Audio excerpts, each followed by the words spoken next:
The sun poured gently through the floral curtains of their master bedroom, warming Chinaza's cheek as she stirred from a dreamless sleep. For a brief second, she felt peace.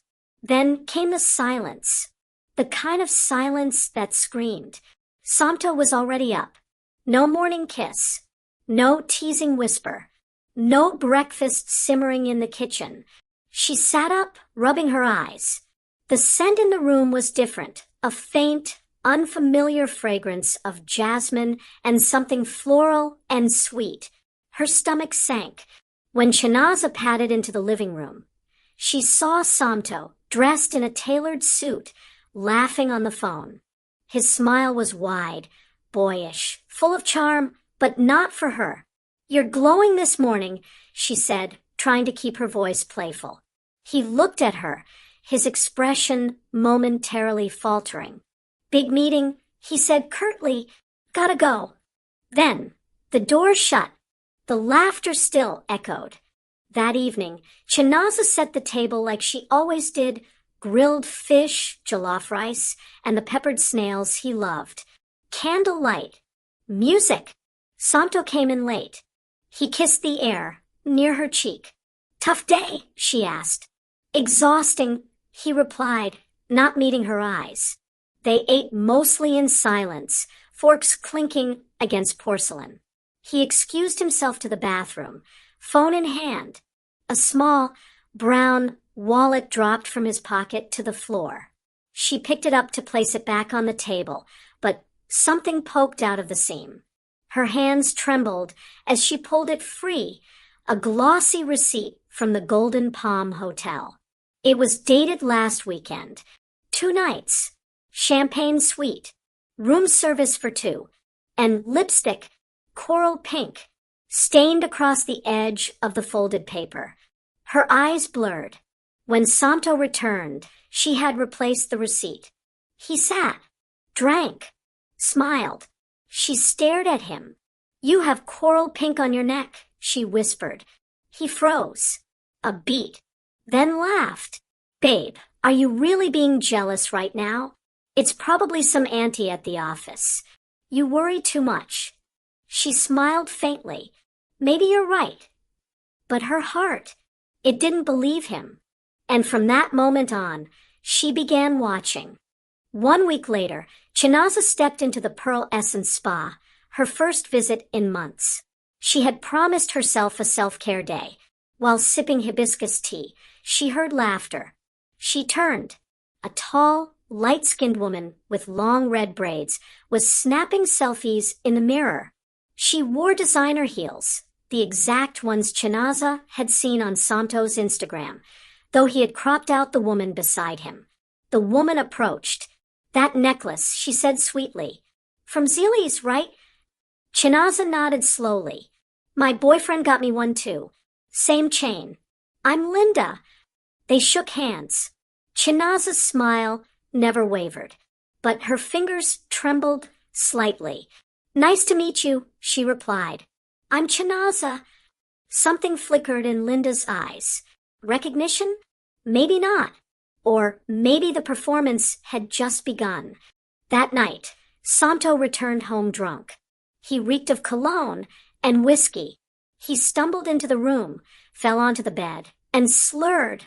"Naza, you're the one I love. You know that, right? The others, they're nothing. You and I, we're meant. Forever." She helped him remove his shoes. "Forever," she repeated. "I'm just stressed," he mumbled. "Business. Men stuff. You wouldn't understand." Chinaza nodded slowly. "You're right. I probably wouldn't." As he snored, she opened her notes app and began typing. Hotel receipt, Golden Palm, coral lipstick, Linda, spa encounter, Samto drunk confession, a new folder on her Google Drive, Operation Chinaza. In the morning, he made her tea, apologized for being distant. She drank, smiled, and added a new entry. Trust him with nothing. Weeks passed. Chinaza played the perfect wife. Loving, loyal, subtle. She told Samto she wanted to invest in a boutique. Later, he said, when the market's right. That Friday, she tried to transfer funds from their joint account. Insufficient balance. She blinked, then tried again. Still nothing. She called the bank. Yes, ma'am, the banker said. The withdrawals were all authorized. 3 lump sums to a Miss Linda Ajayi. Linda Ajayi, she repeated, voice icy calm. Would you like to dispute the transfers? She smiled to herself. No, she said. No need. That evening, she set the dinner table with calm. Samto swaggered in, humming, kissing her cheek. Something smells amazing. Spaghetti in silence. She replied, nothing. Eat before it gets cold. He slurped, smacked his lips. Best woman in the world. Don't know what I'd do without you. Chinaza poured herself a glass of wine. Neither do I. He laughed, unaware she had already opened a new account, bought a second phone, and printed out 6 months of bank records. Betrayal was the fire. She was now the furnace. Chinaza traveled to her mother's house the next morning, seeking quiet and grounding. Mama Uju was waiting by the door, as if she knew. Come inside, my daughter. Drop that burden you're carrying. They sat in silence until dusk, watching the orange sun slide behind the palms. He's broken you, Mama Uju said softly. Chinaza remained quiet. But do you know what happens to a broken pot in the fire? It becomes stronger. I don't want revenge, Chinaza whispered. I just want peace. Mama Uju smiled, reaching for a stool, missing a leg. This stool is broken. But see, it can still balance with support. You must become the kind of woman who builds her 4th leg. That night, Chinaza slept deeply for the first time in months. Back in the city, Chinaza met up with her old university friend, Kelechi, a quiet tech genius who now freelanced in cybersecurity. How bad is it? He asked. She showed him her spreadsheet, screenshots, bank statements. He thinks I know nothing, she said. I want to be 10 steps ahead. Kelechi leaned back, tapping his laptop. I can help you mirror his email, track his calls, even map his location. But why now? Chinaza took a deep breath. Because I'm not the fool they think I am. For the first time, Kelechi smiled. Let's begin. 2 months later, Chinaza watched as Linda flaunted her engagement ring on Instagram. Hashtag Queen in the Making, hashtag Future Mrs. Okoye. The comments were filled with fake praise. What no one knew was that Chinaza had anonymously invested in the event planning company that was handling the wedding. She met with the CEO. This wedding must trend. Yes? Then let me fund the coverage. Just one condition, full digital access. Done. She smiled. The bride might wear the dress, but Chinaza would own the show. The wedding was broadcast live, with over 60,000 viewers tuned in. Linda in white, Samto looking smug. Then, during the couple's first dance, the screens went black, then blue. Then a video began to play. Screenshots, voice notes, pictures, receipts. Samto in towels. Linda whispering threats. Samto calling Chinaza annoying and useful for now. Gasps filled the hall. The bride fainted. The groom panicked. Hashtag wedding gone wrong. Linda stormed off. Samto chased after her. Cameras followed. Chinaza sat at home, sipping pineapple juice. Her phone buzzed endlessly. You did this, didn't you? A message from Samto. She replied with a facial expression. He was fired the next day. His business partner pulled out. His mother called Chinaza to ask for help. Let him learn, Mama, she said sweetly. Some lessons come dressed in shame. And so, the student of betrayal finally met his exam. She walked away. Chinaza had never felt more powerful.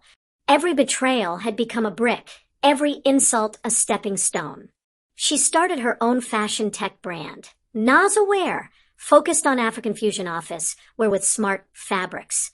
With the money she made from selling Linda's wedding footage anonymously to a gossip blog and her early crypto investments, thanks to Kelechi's tips, she launched quietly but strategically.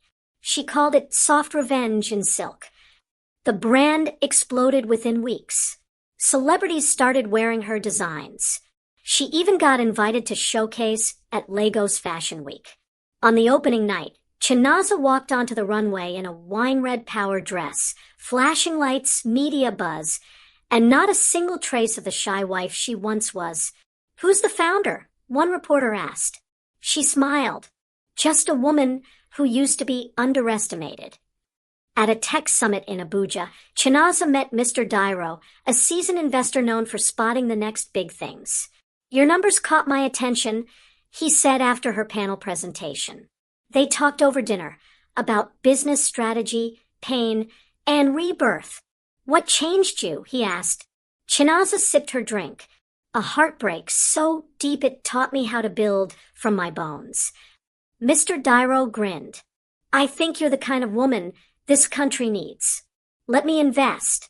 That night, Chinaza signed a multi-million naira partnership, not with her husband, not with any man who wanted to own her, but with someone who respected her. Samto's empire continued to crumble. Lawsuits followed the wedding scandal. Clients ran. His name became synonymous with shame. When the mansion they once lived in was listed for auction, Chinaza made the winning bid. She visited it alone. Every room told a story. Her tears, her silence, his betrayal. She ordered new furniture, knocked down the wall between the dining and kitchen, painted the bedroom sky blue. A home, not a house of lies. When the final paperwork was signed, the agent said, "Congrats, madam. You now own the Okoye estate." She corrected him. "No, I own my estate. Call it House of Healing." One afternoon, Samto received a simple envelope. Inside, a typed letter. "You taught me to wait. You taught me to smile in silence.